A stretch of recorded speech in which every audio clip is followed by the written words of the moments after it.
So generally what you see in times of inflation is that you run into some real world constraint. In the 70s, for example, US oil production peaked in 1970 after almost, like a century of just almost every year's up, structurally up. The normal money supply growth does have pretty tangible consequences. So that's always a factor, and it takes different forms. And the question is, where's that expansion of the money supply coming from? The one that most people think of is bank lending.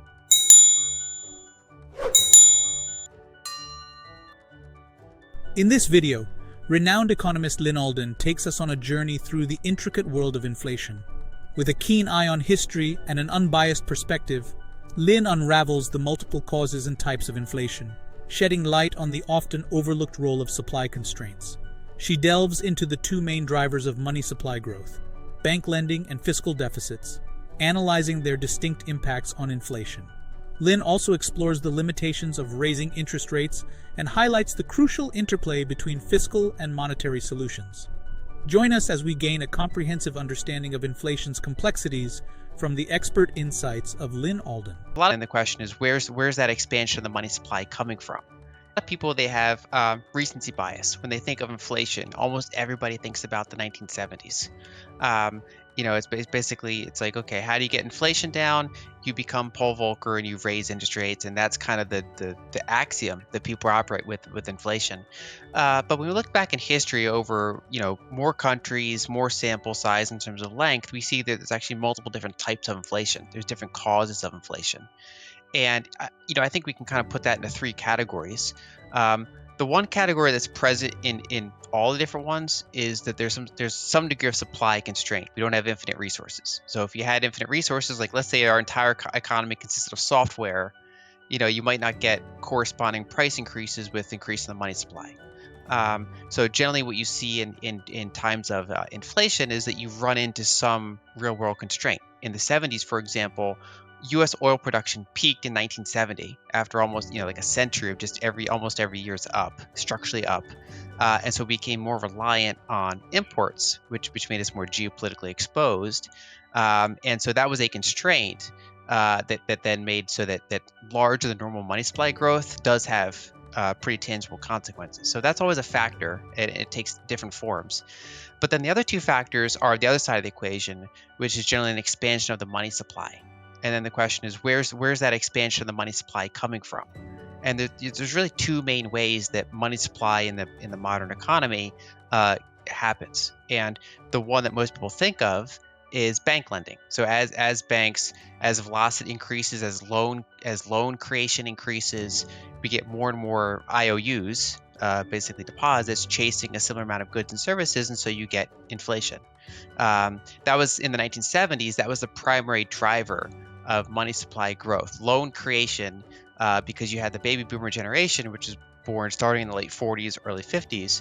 They were turning 25, 30 throughout the 70s and then into the 80s, where they were entering their home buying years, which is when people start making use of credit. So due to demographics reason, we had higher than normal rates of loan creation, so fast money supply growth, and then you added on. You had significant fiscal deficits. They weren't huge, but they were there. And then you also had the oil problems, so you had a big toxic recipe for inflation. Whereas you look in other periods, the other driver of money supply growth ends up dominating, which is fiscal deficit. So if you have large fiscal deficits, especially if they're monetized by the central bank, then it doesn't really matter if banks are lending or not. Money's just being handed out. It could be handed out in stimulus checks. It could be handed out in soldier salaries. It could be handed out in, stimulus to build new manufacturing plants. Whatever the case may be, it's going out into the economy, and it's being created from new reserve creation. And so when you get those large fiscal deficits, it's a similar end result as money creation, except the causes are different. And that's what we saw in the 1940s, and that's what we saw here in the 2020s so far, which is that the inflation in those eras was not because banks were lending at a higher than normal rate. It was because the government was running larger than normal deficits to respond to what they perceive as a crisis. And so the challenge there is that the tool of raising rates is primarily effective at trying to slow bank lending. It makes it less attractive for people to borrow money, and therefore can potentially suppress that excessive rate of money growth. But if large government deficits are what's driving inflation primarily, then higher rates don't really tackle that because governments are relatively rate insensitive. They don't usually say, oh, well, now because bond yields are 5%, we're going to get together and we're going to trim the military budget. It just doesn't really happen. And so in practice, you have a rate insensitive source of money creation. And the best that higher rates can do is offset that. So you could suppress the private sector enough that you get inflation down temporarily, but you're not actually addressing the core problem. It's like, it's like one kid ate too much, so the other kid, you have to give them half the food so that your average food per child is the same, right? It doesn't really, you're not actually addressing the problem, which is the one kid ate the other kid's food. And so that's kind of the approach that they're doing because the Fed doesn't really have other tools. Lyn Alden skillfully illustrates how supply constraints play a critical role in shaping inflationary pressures.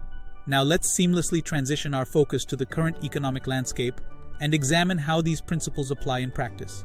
However, before we delve into that, it's essential to recognize the profound influence of government policies on inflation dynamics. Lyn Alden will guide us through the fascinating intersection of fiscal decisions, monetary actions, and their profound implications for our economy. It's mostly a fiscal problem, and central banks aren't really in the political position to say, well, it's not our problem. Maybe they should, but that's kind of where we find ourselves in, which is that this is mostly a fiscal-driven inflation, and the tools that address it are mostly fiscal, not monetary. It's actually funny, in some of the, I assume you probably do as well, listen to some of the FOMC pressers. And in this most recent one, or maybe it was the one before that, Chair Powell actually did get a question about, hey, just to paraphrase, hey, Chair Powell, there's an enormous fiscal deficit that we're running to the tune of $2 trillion per year. And that's projected 10 years out into the future. So we're going to be at $50 trillion debt in 10 years. Do you plan to talk to fiscal policymakers? And he said, absolutely not. And I just thought that was he was pretty clear with that response. I don't know if there are any sort of backroom dealings, but it seems like he's drawn a pretty clear line in the sand. Yeah, and I think one thing I think that he could be criticized for is that during the pandemic, he called for more fiscal, right? So early on in 2020, basically when they were already doing their monetary, they dropped rates to zero. They were doing QE and swap lines and all this stuff.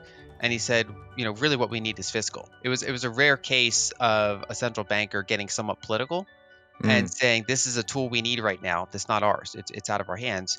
Whereas you're not seeing similar directives now where he says what we need is less fiscal, right? He's basically saying that he'll dance around it and say, yes, the fiscal situation is unstable, but that's not our purview. Like he's not actually calling for anything. Yeah. And he could call for less fiscal. And the challenge, and a lot of us in this space, like the digital asset space and also in adjacent spaces like the gold space, part of why we're in this space is because we think the current system is unsustainable. If we thought it was sustainable, we might not be in these spaces. We might be in the existing space. And one of the challenges that makes this environment, say, different than the 70s, going back to the fiscal versus lending concept. So in the 70s, the federal government had 30% debt to GDP. And like I said, most of the money creation was happening from bank lending. So when they raised rates, it would increase the interest expense from the government, which is in some ways stimulative. Ironically, it's pouring money into the economy. But that was a much smaller impact than it would have dampening that loan creation, right? So it wasn't an effective inflating fighting tool. The problem in, say, the 40s or the 2020s is that if you have over 100% debt to GDP and your deficits are what's primarily causing inflation, then raising rates actually increases your deficit, and it increases the deficit at a higher rate than the impact is likely to have on loan reduction in the private sector, because you're expanding a bigger thing faster than you're reducing the smaller thing, which is loan creation. So you get this kind of period where it seems like it's working at first because you're putting pressure on the private sector, you're slowing things down, but then you're building this structural new source of money creation, which is all of these larger and larger deficits pouring into the economy. And so I just think it's a very challenging political position because we don't really have we don't really have the bipartisanship to address the budget directly, and then the central bank doesn't really have the tools to address it, but they have to act like they're doing something. They don't really have the purview to say this is not our issue. So they have to kind of act, even if the act itself is not actually attacking the direct problem.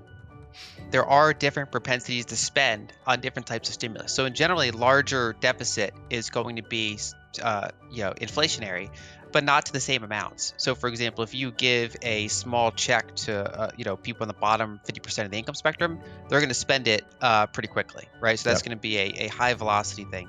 If you give Warren Buffett more money, it's not going to affect consumer prices. He's just going to go buy stock with it, right? So that's like two extreme examples. And so when they're increasing deficit through the interest rate channel, the challenging thing there is that the propensity to spend seems to be somewhat in the middle, and it's hard to predict. So, when you have higher interest expense and overall larger deficits from those higher interest, we say, okay, where does that money go then? Who are we essentially stimulating by Mm. increasing that interest expense? And so the answer is that about a quarter of it flows out of the country because foreigners own about a quarter of the debt. Another chunk goes into the Social Security fund. Mm. And so that kind of stays at least for a while. I mean, about a decade that gets drawn down to zero, but at the current time that kind of stays in limbo. Some of it goes to the Fed, but the problem right now is that the Federal Reserve it's operating at a loss. Its liabilities are yielding higher than its assets, and so money that goes to the Fed actually goes out to the banks. Basically, so Mm. that's kind of going to the banks, and then the rest of it is the part that's actually directly owned by domestic sources, which is the majority of it, and so that's going to insurance companies, banks, pension funds, just large wealthy holders that own bonds, and that includes a lot of retirees. So a lot of retirees that have $500,000 portfolio, $1 million portfolio. They're not super rich. I mean, they work decades and decades and decades, and now they have a retirement fund. They're getting more income on that fund, which means they can spend on travel, they can spend on restaurants, they can spend they can help their grandkids get a wedding, that they might not otherwise Mm. be able to afford. They can subsidize, parts of their family members, and so that money does get out into the economy. It just gets out a little bit slower and less evenly than it does if you just did like a child care tax credit or a stimulus check or something.